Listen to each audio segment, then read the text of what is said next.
আসসালামু আলাইকুম। আর্টিফিশিয়াল ইন্টেলিজেন্সের যুগে এখন একটি ডিজিটাল প্রোডাক্ট তৈরি করে সেটাকে মার্কেটিং করে বিজনেস করা কিন্তু এখন অনেকটা সহজ হয়ে গেছে।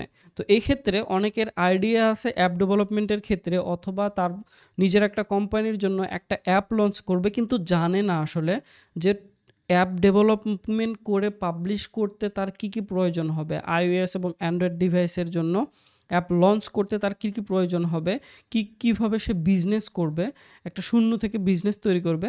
আমি এইটার ব্লুপ্রিন্ট দেবো, কিছু ইনফরমেশন দেবো, এগুলো ইম্পর্টেন্ট ইনফরমেশন। যদি আপনি অ্যাপ নিয়ে ইন্টারেস্টেড হন তাহলে আপনার জানা খুবই জরুরি। অ্যাপ ডেভেলপমেন্ট সেক্টরে আমি কয়েক বছর যাবত আছি। এ পর্যন্ত আমি 300+ অ্যাপ্লিকেশনের সাথে কাজ করছি। কিছু অ্যাপের বাগ ফিক্স করছি, কিছু অ্যাপ শুরু থেকে শেষ পর্যন্ত পাবলিশ করে দিছি, কিছু অ্যাপের রিজেকশন ইস্যুস বা রিমুভ হয়ে গেছিলো গুগল থেকে বা প্লে স্টোর থেকে, অ্যাপ স্টোর থেকে, সেগুলো সলভ করছি।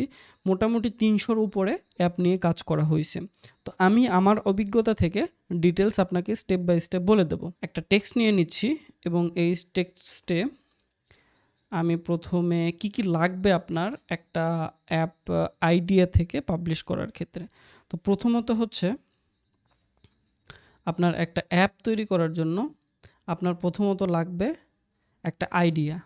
সেই আইডিয়াটা আপনাকে জেনারেট করে নিতে হবে, অথবা আপনার যদি বিজনেস থাকে তাহলে সেটা থেকে শুরু করতে পারেন। এরপরে আপনার হচ্ছে অ্যাপ ডেভেলপমেন্ট, ডিজাইন এবং ডেভেলপমেন্ট দুটো একসাথে লিখলাম। ডেভেলপমেন্ট করতে হবে, অ্যাপ ডেভেলপমেন্ট করে সেই অ্যাপটা পাবলিশ করতে হবে। পাবলিশিং, আচ্ছা, অ্যাপ পাবলিশিং করার পরেই কিন্তু আপনার কাজ শেষ হয় না। সেই অ্যাপটাকে মেইনটেইন করতে হবে। প্রতি বছর আপনাকে গুগল আপডেট করবে, তাদের অ্যান্ড্রয়েড 16 থেকে 17-তে যাবে, 17 থেকে 18-তে যাবে। সেই হিসেবে যদি কোনো রিকোয়ারমেন্ট আসে সেগুলো আপডেট করতে হবে। এরপরে মেইন যে জিনিসটা, আমরা একটা এমভিপি লঞ্চ করি। এমভিপি লঞ্চ করার পরে আমাদের মেইন টার্গেটটা হচ্ছে ইউজারের কাছে পৌঁছে দেওয়া সঠিক জিনিসটা। সেজন্য আমাদেরকে মার্কেটিং করতে হবে। তো আমি এই 4টা বিষয় নিয়ে আজকে আলোচনা করব। সে আলোচনার টপিকটাই হচ্ছে এই 4টা। তাহলে প্রথমটা আগে নিয়ে আলোচনা করি, আমাদের অ্যাপ আইডিয়া জেনারেশন। ওকে, অ্যাপ আইডিয়া জেনারেশন আমরা কিভাবে করব। অ্যাপ আইডিয়া জেনারেশন করার জন্য কিছু ওয়েবসাইটস আছে, যেমন ধরেন কিছু স্টার্টআপ কোম্পানির ওয়েবসাইট আছে যেগুলো হচ্ছে নতুন স্টার্টআপ আসে তারা সেখানে পোস্ট করে রাখে। আবার আপনি যদি টুইটারে গিয়ে হ্যাশট্যাগ বিল্ড ইন পাবলিক লিখে সার্চ করেন তাহলে অনেক ধরনের যারা হচ্ছে প্রজেক্ট করতেছে সেই প্রজেক্টগুলো পেয়ে যাবেন, অথবা আপনি চ্যাট জিপিটি বা জেমিনিকে জিজ্ঞেস করলেও নতুন আইডিয়া, ইনোভেটিভ আইডিয়া আপনারা পেয়ে যাবেন। এরপরে বিভিন্ন পডকাস্ট শুনতে পারেন। বিজনেস পডকাস্ট শুনলে আপনাদের অ্যাপ আইডিয়া হয়ে যাবে যদি আপনার আইডিয়া না থাকে। আর যদি আপনি আপনার নিজস্ব বিজনেসের জন্য তৈরি করতে চান তাহলে তো আইডিয়া অলরেডি আছে, জাস্ট সেটার একটা প্রোটোটাইপ ডিজাইন তৈরি করে সেই অনুযায়ী ডেভেলপমেন্ট শুরু করতে পারেন। আমাদের অ্যাপ ডেভেলপমেন্টের কাজ করতে গেলে আমাদের কিছু জিনিস মাথায় রাখতে হবে, যে প্রথমে আমাদেরকে ডিজাইন করে নিতে হবে, অ্যাপটাকে ডিজাইন করে নিতে হবে। অ্যাপটাকে কি প্রথমে ডিজাইন করব আমরা, তাহলে হচ্ছে এখান থেকে অ্যাপ ডিজাইন করার জন্য আপনি হায়ার করতে পারেন ইউএক্স ইউআই ডিজাইনারকে। সে আপনার অ্যাপের ইন্টারফেসটা ডিজাইন করে দেবে যে অ্যাপটা আপনার কেমন হবে। এরপরে আপনি ডেভেলপমেন্ট পার্টে গেলে আপনাকে কিছু জিনিস মাথায় রাখতে হবে। প্রথমটা হচ্ছে আপনি কোন টুল ইউজ করবেন অ্যাপ ডেভেলপ করার ক্ষেত্রে। আপনি যদি অ্যান্ড্রয়েডের জন্য বিল্ড করেন অথবা iOS-এর জন্য বিল্ড করেন, কিছু প্ল্যাটফর্ম আছে, আপনি নো কোড প্ল্যাটফর্ম ইউজ করতে পারেন, নো কোড, অথবা লো কোড প্ল্যাটফর্ম ইউজ করতে পারেন, অথবা কোডিং প্ল্যাটফর্ম ইউজ করতে পারেন। ওকে, নো কোড প্ল্যাটফর্মের ভেতরে আছে bubble.io, এছাড়া আরও আছে। তারপর আপনি এখন যে bold.new, কার্সর এআই, raw.com এইসব ওয়েবসাইটের মাধ্যমে আপনি কিন্তু অ্যাপ বিল্ড করে নিতে পারেন। লো কোড প্ল্যাটফর্ম হিসেবে আছে ফ্লাটার দিয়ে অ্যাপটা ডেভেলপ করে নিতে পারেন, এবং কোডিং প্ল্যাটফর্ম হিসেবে আপনি আপনার একজন কোডারকে হায়ার করতে পারেন, অথবা কোনো একটা এজেন্সি বা কোম্পানিকে হায়ার করতে পারেন যারা অ্যাপ ডেভেলপ করে। তো আপনি যদি একটি real time engagement cloud service প্ল্যাটফর্মের মাধ্যমে যদি voice call, video call, live streaming, AI voice, এমনকি সোশ্যাল গেমের মতো ফিচারের অ্যাপ তৈরি করতে চান, তাহলে জিগো ক্লাউড নামের এইচডিকে টুলস আছে। সেই এইচডিকে টুল জাস্ট আপনার যদি ফ্লাটার অ্যাপ বা কটলিন অ্যাপ বা রিঅ্যাক্ট নেটিভ অ্যাপে ইন্টিগ্রেট করেন, তাহলে 10-15 মিনিটের ভিতরে কোনো কমপ্লেক্সিটি ছাড়াই আপনি এই ধরনের ভয়েস কল, ভিডিও কল বা স্ট্রিমিং সার্ভিসটা অ্যাড করতে পারেন উইদাউট এনি হ্যাসেল। এবং ওয়ান টু ওয়ান যে কমিউনিকেশন, যেমন জুম কল, গুগল মিটের মতো ফিচারটাও আপনি কিন্তু এইটাতে অ্যাড করতে পারবেন। এবং এইটার সবচাইতে সুবিধা হচ্ছে যখন আপনি সাইন আপ করবেন তখন তারা 10,000 মিনিট ফ্রি দেবে। তো সাইন আপ করার জন্য ডিসক্রিপশনের বক্সের লিঙ্ক দেওয়া আছে, আপনি ডিসক্রিপশন বক্সের লিঙ্ক থেকে জাস্ট এখানে আসবেন, সাইন আপে ক্লিক করবেন। সাইন আপে ক্লিক করলে এরকম একটা ইন্টারফেস আসবে, আপনি জাস্ট আপনার ডিটেলস দিয়ে এখানে সাইন আপ করে নেবেন।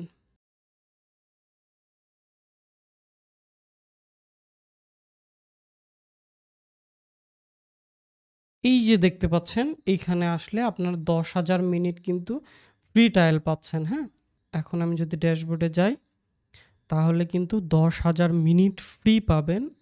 এই প্রজেক্টটা আপনি যদি একটা ক্রিয়েট প্রজেক্ট তৈরি করেন, আপনি এইখানে দেখতে পাচ্ছেন যে voice, video call, video conference, live streaming.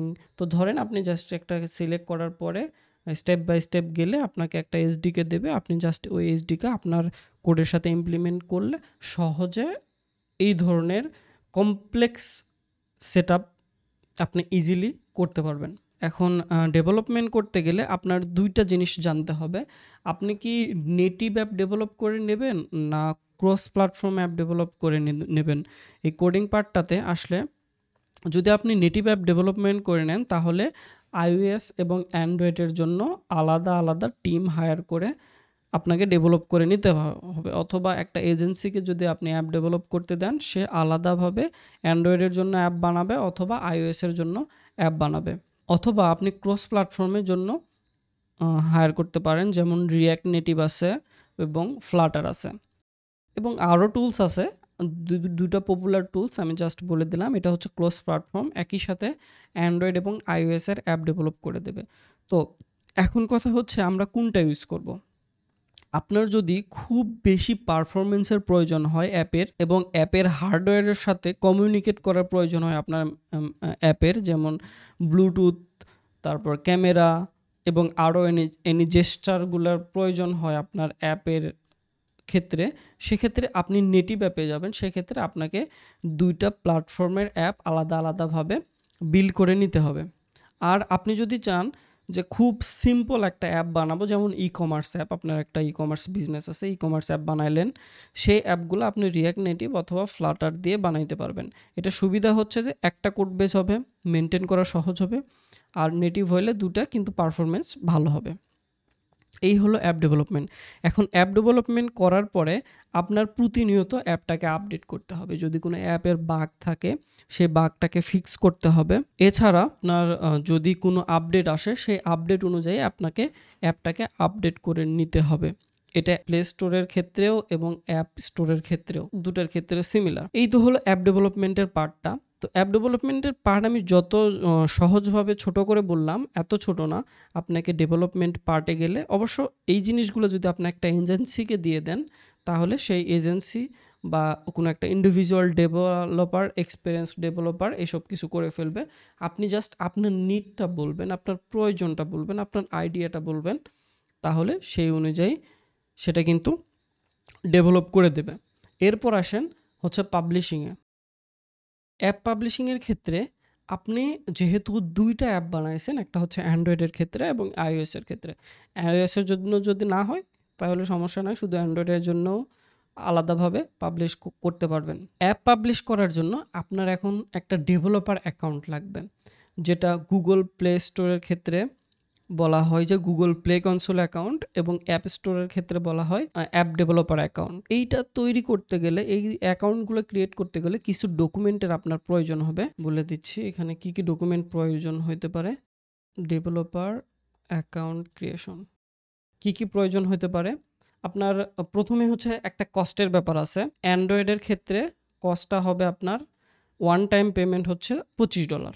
iOS এর ক্ষেত্রে পেমেন্টটা হবে আপনার ইয়ারলি $99 ইয়ারলি যদি পার্সোনাল অ্যাকাউন্ট হয়, এবং যদি আপনার অর্গানাইজেশন অ্যাকাউন্ট হয় তাহলে $299 পার ইয়ার। অ্যান্ড্রয়েডের ক্ষেত্রে ওয়ান টাইম পেমেন্ট, এটা জাস্ট একবার পেমেন্ট করলে আপনার সারা জীবনে আর ডেভেলপার অ্যাকাউন্টের জন্য পেমেন্ট করতে হবে না। কিন্তু iOS এর ক্ষেত্রে $99 আপনার ইয়ারলি পে করতে হবে, এবং অথবা আপনি যদি অর্গানাইজেশন অ্যাকাউন্ট করেন বা কোম্পানির অ্যাকাউন্ট করেন তাহলে $299 আপনাকে পে করতে হবে। আপনার কিছু ডকুমেন্ট লাগবে, যেমন আমাদের NID কার্ড লাগবে, এটা হচ্ছে ন্যাশনাল আইডি কার্ড, অথবা পাসপোর্ট যদি থাকে সে পাসপোর্টটা লাগবে অ্যাকাউন্ট ক্রিয়েট করার জন্য। ওকে, এবং আরেকটা জিনিস লাগবে, ডুয়েল কারেন্সি কার্ড লাগবে। সেটা আপনার যে কোনো বাংলাদেশে যে ব্যাঙ্কগুলো ডলার সাপোর্ট করে সেই ব্যাঙ্কগুলোতে গেলে আপনি চাইলে ডুয়েল কারেন্সি কার্ড নিতে পারবেন, এবং পাসপোর্ট দিয়ে ইন্ডোসমেন্ট করে নেবেন $25, অথবা যদি অ্যান্ড্রয়েডের যদি হয় তাহলে $25, এবং iOS এর জন্য হলে $99। তবে এখানে একটা ক্যাচ আছে, iOS এর জন্য আপনি কিন্তু বাংলাদেশ থেকে পার্সোনাল অ্যাকাউন্ট তৈরি করতে পারবেন না। এই ফ্যাসিলিটিস iOS এর ক্ষেত্রে নাই। সেক্ষেত্রে আপনি যদি দেশের বাহিরে বা দেশেই কোনো অর্গানাইজেশন অ্যাকাউন্ট তৈরি করেন, সেক্ষেত্রে আপনি কিন্তু এই যে iOS এর অ্যাপ ডেভেলপার অ্যাকাউন্ট ক্রিয়েট করতে পারবেন, সেটা ইয়ারলি $299 চার্জ করবে।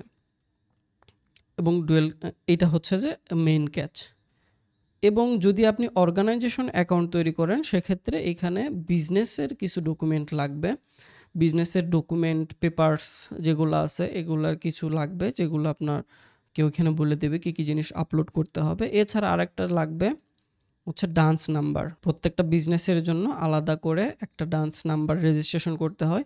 এই ডান্স নাম্বারে অ্যাপ্লাই করলে সাথে সাথে দিয়ে দেবে। আপনি যদি বাংলাদেশের প্রেক্ষাপটে ইউজ করেন তাহলে আপনি যেখান থেকে ট্রেড লাইসেন্স করে নিয়েছেন সেই এজেন্সিতে গেলেই আপনার ডান্স নাম্বার দেবে। কিন্তু মোটামুটি বাংলাদেশে ডান্স নাম্বার নিতে গেলে ভালোই খরচ আছে। বাইরের দেশের ডান্স নাম্বারে ফ্রিতে দিয়ে দেয় একটা বিজনেসের সাথে ডান্স নাম্বার। আপনি যদি ইউএসএতে LLC করেন বা ইউকেতে LTD করেন তাহলে সেটার ক্ষেত্রে জাস্ট অ্যাপ্লাই করলে আপনার ডান্স নাম্বার মোটামুটি 1-2 দিন, মাঝে মাঝে 1 মাসও সময় লাগতে পারে, ডান্স নাম্বারটা দিয়ে দেয়। এই তো হলো অ্যাপ ডেভেলপার অ্যাকাউন্ট তৈরি করার ক্ষেত্রে এই সিমিলার জিনিসটা iOS এবং অ্যান্ড্রয়েডের ক্ষেত্রে সিমিলার। আপনার বিজনেস অ্যাকাউন্টের কী কী ফ্যাসিলিটিস আছে এবং পার্সোনাল অ্যাকাউন্টের কী কী ফ্যাসিলিটিস আছে। যদি আপনি বিজনেস অ্যাকাউন্ট করেন অ্যান্ড্রয়েডের ক্ষেত্রে, তাহলে অ্যাপ পাবলিশ করা আপনার দ্রুত হবে। এটাই হচ্ছে সবচাইতে মেইন ইম্পর্টেন্ট থিং, যে যদি আপনি অ্যান্ড্রয়েডের পার্সোনাল অ্যাকাউন্ট করেন তাহলে আপনার এভারেজে 20 দিন সময় লাগবে, কারণ 14 দিন একটা অ্যাপ আপনাকে টেস্ট করতে হবে পাবলিশ করার আগে। ক্লোজ টেস্টিং আপনার জাস্ট 14 জন বা 12 জনকে দিয়ে, 12 জনের বেশি মানুষকে দিয়ে অ্যাপটাকে আগে প্লে স্টোরে আপলোড করবেন। আপলোড করে হচ্ছে যে ক্লোজড লিঙ্ক দেবে বা ইন্টারনাল যেটাকে বলে লিঙ্ক দেবে, ওই ইন্টারনাল লিঙ্কের মাধ্যমে আপনার অ্যাপটাকে টেস্ট করতে হবে। এটা 14 দিন। এরপরে আরও প্রসেস করতে মোটামুটি 4-5 দিন সময় লাগে। টোটাল 20 দিন, অ্যাভারেজে 20 দিন সময় লাগবে একটা পার্সোনাল অ্যাকাউন্টে অ্যাপ পাবলিশ করতে। সেক্ষেত্রে বিজনেস অ্যাকাউন্টের ক্ষেত্রে এই জিনিসটা একটু কমে যায়, কয়েক ঘন্টা থেকে 4-5 দিনের মতো সময় লাগতে পারে বিজনেস অ্যাকাউন্টে একটা অ্যাপ পাবলিশ করতে। কিন্তু বিজনেস অ্যাকাউন্টের কিছু ডকুমেন্ট লাগে, এটা হচ্ছে ঝামেলা। এই তো হলো অ্যাপ পাবলিশ করার ক্ষেত্রে। আমি আপনাকে হেল্প করতে পারবো পাবলিশ করার শুরু থেকে শেষ পর্যন্ত, এবং অ্যাপ ডেভেলপমেন্টের সেক্টরটাতেও আমি আপনাকে হেল্প করতে পারবো। যদি কোনো প্রয়োজন হয় তাহলে আমাকে নক করতে পারেন। আপনি ফেসবুকে নক করতে পারেন, অথবা কমেন্ট বক্সে কোনো প্রয়োজন হলে সেটাও জানাইতে পারেন, বা কোনো কোশ্চেন থাকলে। এরপরে আসতেছে অ্যাপ মার্কেটিং।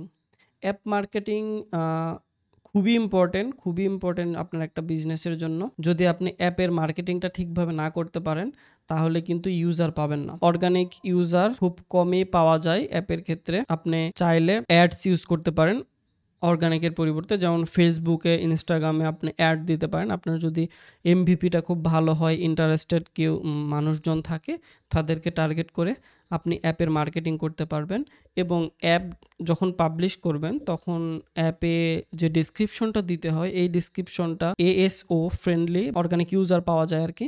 আপনি এছাড়া গুগল অ্যাডস ইউজ করতে পারেন, ফেসবুক অ্যাডস ইউজ করতে পারেন, যেটাকে বলে মেটা অ্যাডস ইউজ করতে পারেন এবং আদার প্ল্যাটফর্ম কেউ ইউজ করতে পারেন অথবা ফেসবুক গ্রুপ বা আরও যে কমিউনিটি আছে এই কমিউনিটিতে আপনার অ্যাপটাকে পাবলিশ করতে পারেন বা অ্যাপটার মার্কেটিং করতে পারেন। তো মার্কেটিংয়ের বিভিন্ন স্ট্র্যাটেজি আছে, সেই স্ট্র্যাটেজির মধ্যে এখন আমি আসবো মেইন ইম্পর্টেন্ট থিং, সেটা হচ্ছে আপনার অ্যাপের ইনকামটা কিভাবে হবে। আপনি অ্যাপের ইনকাম বিভিন্নভাবে ডিজাইন করতে পারেন।